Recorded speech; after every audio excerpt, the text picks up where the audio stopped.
வணக்கம் friends, Viji boutique. நாம் இப்போ எதை பற்றி பார்க்க போகிறோம் அப்படின்னா, டைலரிங் வேலையில் நம்ம எந்த மாதிரி ஒரு ப்ராப்ளத்தையாக இருந்தாலும் சரி தான், ஒரு நல்லதாக இருந்தாலும் ஒரு கெட்டதாக இருந்தாலும் எதெல்லாம் நம்ம கடந்து வந்துருப்போம் அப்படின்றது தான் நம்ம இந்த வீடியோவில் பார்க்க போகிறோம். என்னுடைய வீடியோவை இப்போ தான் நீங்கள் ஃபஸ்ட் டைம் பார்க்குறீங்க அப்படின்னா என்னோடய சேனலை சப்ஸ்கிரைப் பண்ணிவிட்டு பாருங்கள். அப்போ தான் நான் போடுற வீடியோலாம் உங்களுக்கு உடனே நோட்டிஃபிகேஷன் வரும். நீங்கள் அதை பார்த்துட்டு உங்களுக்கு பயனுள்ளதாகவும் இருக்கும். நீங்கள் அதுலேருந்து நீங்கள் என்ன கற்றுக்கணும் அப்படின்றதையும் நீங்கள் பார்த்து கற்றுக்கலாம். நீங்கள் வீட்டிலேருந்து தைக்கிறீங்களோ இல்லை நீங்கள் கடை வச்சு நீங்கள் தைச்சிட்டு இருக்கிறீங்க அப்படின்னாலுமே இது உங்கள் எல்லாருக்குமே இந்த பதிவு ரொம்ப பயனுள்ளதாக இருக்கும். நீங்கள் இப்போது உடம்பு முடியல, எனக்கு டயர்டாக இருக்குது அப்படின்னா நம்ம என்ன நினைக்கிறோம், ரொம்ப டயர்டாக இருக்கிறதுனாலே கஞ்சிஸ்டி நம்ம வேலை செஞ்சோம், ரொம்ப டயர்டாகிடுச்சு, நமக்கு ரொம்ப கஞ்சிஸ்டி அதிகமாகிடுச்சு அப்படின்ட்டு நம்ம நினைக்கிறோம். அப்படிலாம் ஒன்றுமே கிடையாது. நமக்கு உடம்பு டயர்டுன்றது நமக்கு வரதான் செய்யும் இல்லையா? நம்ம செய்கிற வேலைக்கு நமக்கு உடம்பு டயர்ட்னஸ் இருக்க தான் செய்யும்.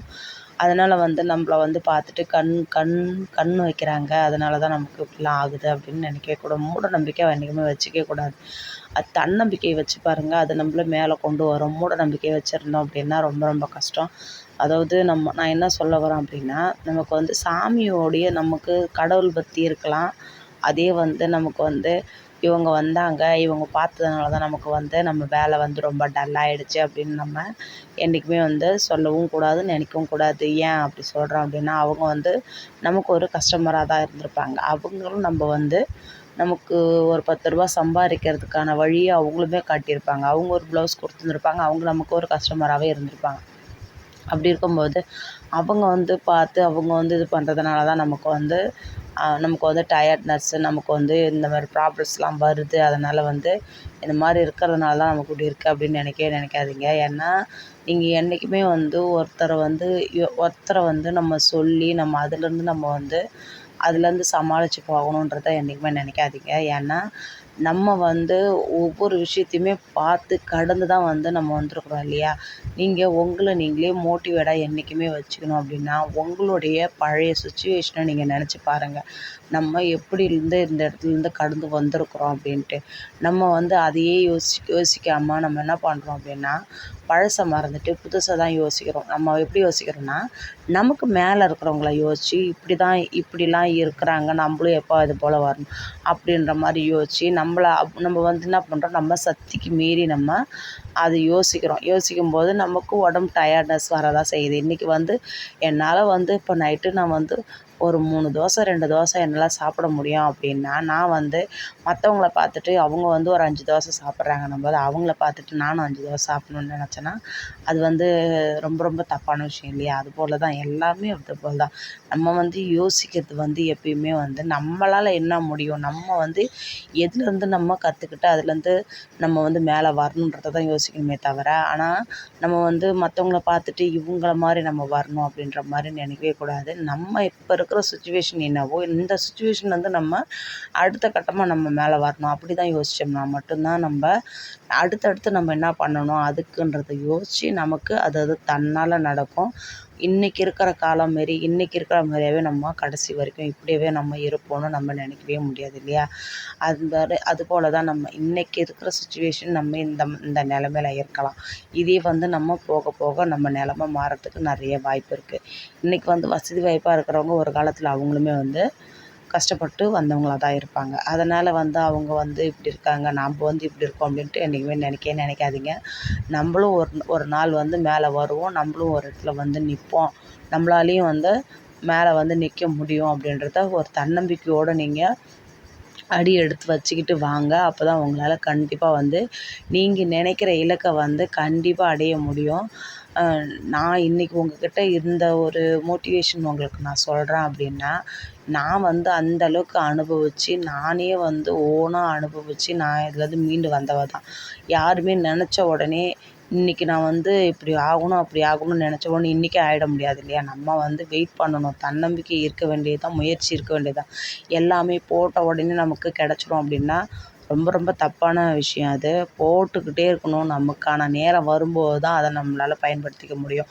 இன்றைக்கி வந்து ஒரு நீங்கள் இப்போ வந்து டைலர் தொழில் செய்கிறீங்க அப்படின்னா, எடுத்த உடனே நமக்கு வந்து கஸ்டமர் வந்து வந்துட மாட்டாங்க. தைக்க தைக்க நம்மளுடைய வேலை அவங்களுக்கு பிடிச்சி போய் நமக்கான நேரம் வர வரைக்கும் நம்ம எப்படி வெயிட் பண்ணுறோமோ அதுபோல் தான் நமக்கு இன்றைக்கி கஷ்டப்படுறோம் அப்படின்னா நாளைக்கு வந்து நல்லாயிருப்போம். அதனால் வந்து இன்றைக்கி இருக்கிற மாதிரியே நமக்கு கடைசி வரைக்கும் இருப்போம். நம்ம வந்து நம்மளுடைய லைஃபே முடிகிற வரைக்கும் நம்ம இப்படி தான் இருப்போம் அப்படின்னு நம்ம மனசில் வந்து தப்பான வந்து எண்ணத்தை வந்து நம்ம வளர்த்துக்கிட்டு போனோம் அப்படின்னாலுமே கண்டிப்பாக நம்மளால் மேலே வர்றதுக்கு ரொம்பவே கஷ்டம். அதனால் வந்து நீங்கள் எப்பயுமே தன்னம்பிக்கையோடையும் இருக்கணும். முயற்சியை வந்து கைவிடவே கூடாது.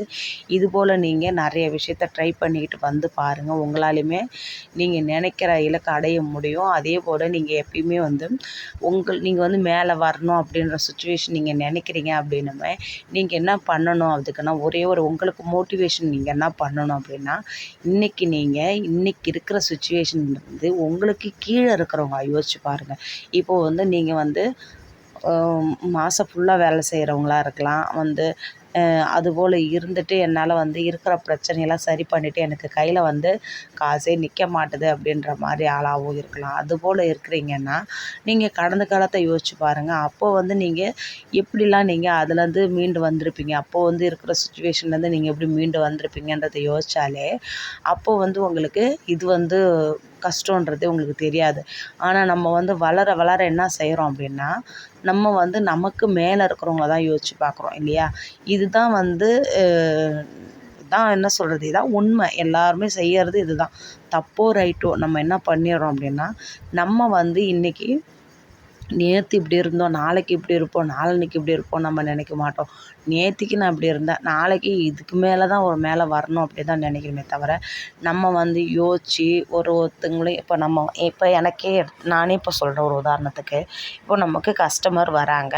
இப்போ எனக்கு வர கஸ்டமரில் பாதி இல்லை முக்கால்வாசி பேர் வந்து கொஞ்சம் வந்து எப்படி சொல்கிறது, கொஞ்சம் பணம் காசு இருக்கிறவங்க, கொஞ்சம் நல்லா படிச்சுட்டு ஒரு பேக்ரவுண்டு நல்லா இருக்கிறவங்க தான்.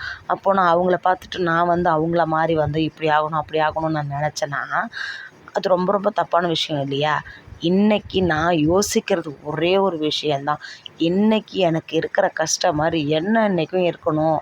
இதே தெம்பை எனக்கு கடவுள் கடைசி வரைக்கும் கொடுக்கணும். என்னால் முடிஞ்ச வரைக்கும் நான் இந்த ஃபீல்ட்லேருந்து நான் சம்பாரித்து மேலே வரணும். அப்படி தான் நான் யோசிப்பேன். எனக்கு எனக்கு எனக்கு வந்து இந்த வேலையில் வந்து கொஞ்சம் நஞ்சம் இல்லை, அவ்வளோ லவ் பண்ணி நான் செய்கிறேன். இது வந்து எனக்கு எவ்வளோ ஒரு உடம்பு சரியில்லைனாலும் சரி தான் அன்றைக்கெலாம் உட்காந்து கூட ஒரு 3 ப்ளவுஸாவது ஸ்டிச் பண்ணிட்டு தான் நான் கொஞ்சம் ரெஸ்ட் எடுக்கணும்னு நினைப்பேன். அதுபோல் தான் எந்த ஃபீல்டை பொறுத்த வரைக்கும் எனக்கு உடம்பு டயர்டு, எனக்கு உடம்புல பிரச்சனை, இல்லை நான் எங்கேனா வெளில போகணும், எனக்கு வந்து ஏதாவது ஒரு ப்ராப்ளம் எங்கேயாச்சும் ஏதாவது ஒரு ப்ராப்ளம் இருக்குது அப்படின்னாலுமே நான் அன்னைக்கு ஒரு நாளைக்கு உட்காந்து எப்படியாச்சும் ஒரு ப்ளவுஸோ 2 ப்ளவுஸோ இல்லை இன்றைக்கி நான் என்ன பண்ணணும்னு நினைக்கிறோம் அதை பண்ணணுமோ அது வந்து காலையில் பண்ண முடியல நைட்டு பண்ணுறது. இதுபோல் என்னுடைய பிளான் வேணால் சேஞ்ச் ஆகிருக்குமே தவிர என்னுடைய ஒர்க்கு வந்து நான் என்றைக்குமே ஸ்டாப் பண்ணி வச்சதா சரித்திரமே கிடையாது. சண்டேயில் கூட எனக்கு ஒர்க்கு நான் இருந்துக்கிட்டே தான் இருக்கும், தச்சுக்கிட்டே தான் இருப்பேன். இதே வந்து நான் கடை வந்து நான் சண்டேவில் வந்து கடை வச்சோம் அப்படின்னா நமக்கு வந்து நான் உண்மையிலே கடை வச்சுருக்கும்போது இதை நான் ஃபீல் பண்ணேன். ஞாயிற்றுக்கிழமையில நான் கடை வச்சேன் அப்படின்னா எனக்கு ஒரு சோம்பேறித்தனமாக இருக்கும். ப்ளவுஸு அதிகமாக தைக்கவே முடியாது, ரொம்ப கடுப்பாக இருக்கும். கடையை சாத்திட்டு வீட்டுக்கு போயிடலாமா அப்படின்ற அளவுக்கு தோன்ற அளவுக்குலாம் இருக்கும். ஏன்னா அப்போ வந்து ஆனால் உண்மையிலே சீரியஸாக சொல்கிறேன், சண்டேவில் வந்து பார்த்திங்கன்னா எனக்கு கஸ்டமர் அதிகமாக வருவாங்க. ஏன்னா வேலைக்கு போகிறவங்களாம் அன்றைக்கி தான் லீவாக இருக்கும். அதனால் சண்டேவில் நம்ம ஒர்க்கு வச்சோன்னா கண்டிப்பாக வந்து நமக்கு வேலைன்றது அதிகமாக வரும். இப்போ பெண்டிங்காக இருக்கிற அதாவது காசு கொடுக்காம இருப்பாங்க, அவங்க வந்து துணி வாங்கணும்னு நினைக்கிறவங்க கூட இப்போது வந்து ஒரு வாரம் சம்பளம் வாங்குறவங்களா இருப்பாங்க. அவங்க கூட என்ன பண்ணுவாங்கன்னா அந்த துணியை வந்து வாங்கணும், வந்து இன்றைக்கி போய் வாங்கிட்டு வந்துடலாம் அப்படின்னு நினைப்பாங்க. கடை நீங்கள் க்ளோஸ் பண்ணியிருக்கும்போது அப்போ அவங்க கையில் வச்சுருந்த காசை செலவு பண்ணிவிட்டு விட்டுடுவாங்க. இது போலலாம் நான் நிறையா கடையில் வந்து அனுபவிச்சிருக்கேன். சண்டேவில் பார்த்தோன்னா நமக்கு டெய்லி வர வருமானத்தை விட சண்டேவில் வந்து கொஞ்சம் எனக்கு எக்ஸஸாகவே வரும். அதனால் வந்து சண்டேவில் வந்து கடை வைக்கிறது ரொம்ப ரொம்ப பெஸ்ட்டான விஷயந்தான். ஆனால் நான் வந்து இப்போ வீட்டில் வச்சுருக்கும்போது எனக்கு சண்டேவில் கடை வைக்கும்போது ரொம்ப சோம்பேறித்தனமாக இருந்தது. இப்போ வீட்டிலன்னும்போது நான் வீட்டு வேலையும் பார்த்துக்கிட்டு சாப்பாட்டு வேலையும் பார்த்து சண்டேனாலே எங்கள் வீட்டில் கொஞ்சம் ஒர்க் டைட் அதிகமாக இருக்கும். அப்படி இருக்கும்போது நம்ம வீட்டு வேலையும் முடிச்சுட்டு நான் உட்காந்து கொஞ்சம் நேரம் ரெஸ்ட் எடுக்கணும்னு எனக்கு தோணாது. உடனே நான் சாப்பிட்ட உடனே மிஷினில் போய் உட்காந்து ஸ்டிச் பண்ண உட்காந்துருவேன். அது எனக்கு என்ன சொல்கிறது, என்னுடைய வேலையை போயிட்டு என் மைண்டு சொல்லிக்கிட்டே இருக்கும். முடிச்சிட்டியா, இதை முடிச்சிட்டியா, அடுத்தது நீ போய் உட்காந்து தைக்கிற வேலையை பாரு அப்படின்ற மாதிரி. எத்தனை பேர் நீங்கள் இதுபோல் நீங்கள் உங்கள் வேலையை வந்து ரொம்ப பிடிச்சி போய் நீங்கள் செஞ்சுருக்கீங்க அப்படின்றத எனக்கு நீங்கள் சொல்லுங்கள், நானும் தெரிஞ்சுக்கிறேன். இந்த டைலரிங் தொழில் தெரிஞ்சவங்க மட்டும் என்றைக்குமே வந்து முன்னேறி வந்ததாக தான் சரித்திரம் இருக்குதே தவிர பின்னேறி போனதாக சரித்திரமே கிடையாது. நம்ம வந்து இன்றைக்கி சாதிக்க பிறந்தவங்க, சாதித்து தான் காட்டணுமே தவிர நம்மளால் முடியல அப்படின்ட்டு ரொம்ப சோம்பேறித்தனமாக இருந்து நம்மளே நம்ம தாழ்த்திக்கக்கூடாது. இந்த வீடியோ உங்களுக்கு பயனுள்ளதாக இருந்ததான்னு எனக்கு நீங்கள் கமெண்ட் பண்ணுங்கள். இதுபோல் வீடியோ வேணும்னாலும் எனக்கு நீங்கள் கமெண்ட் பண்ணுங்கள், நானும் தெரிஞ்சுக்கிறேன். உங்களுக்கு ஸ்டிச்சிங் பிடிக்கும் அப்படின்னா என்னுடைய சேனலை லைக் போட்டுட்டு பாருங்கள். அதுபோல் நீங்கள் லைக் போட்டுட்டு பார்க்குறது மூலிமா தான் நான் இந்த வீடியோவை நிறைய பேர் பார்த்துட்டு அவங்களுக்கும் அது பயனுள்ளதாகவும் இருந்து அவங்களும் அதுபோல் கடைப்பிடிச்சி நீங்கள் இதுலேருந்து எப்படி மீண்டு வரணும் அப்படின்றதையும் அவங்க தெரிஞ்சுப்பாங்க. நிறைய டைலரிங் வேலை வந்து செய்கிறவங்க நிறைய பேர் எனக்கு கமெண்ட் பண்ணுறதெல்லாம் என்னென்னா, எனக்கு வந்து தைக்கணும்லாம் ஆசை இருக்குது, துணியும் வரமாட்டேன், என்ன பண்ணுறதுனே தெரியல சிஸ்டர், இது போலையும் கேட்குறீங்க. நீங்கள் என்றைக்குமே தன்னம்பிக்கையோடு அந்த வேலையை நீங்கள் தன்னம்பிக்கையோடு செஞ்சுக்கிட்டே வாங்க. ஒரு நாள் இல்லை ஒரு நாள் உங்களையும் திரும்பி பார்க்குற அளவுக்கு கடவுள் உங்களை பார்க்க வைப்பார். அதுக்கான நேரம் வர வரைக்கும் நீங்கள் வெயிட் பண்ணுங்கள் சிஸ்டர். இதுபோல் வீடியோ வேணும்னா நீங்கள் எனக்கு கமெண்ட் பண்ணுங்கள். இந்த வீடியோவை இது வரைக்கும் ஸ்கிப் பண்ணாமல் பார்த்த அனைவருக்கும் ரொம்ப ரொம்ப நன்றி. Bye friends.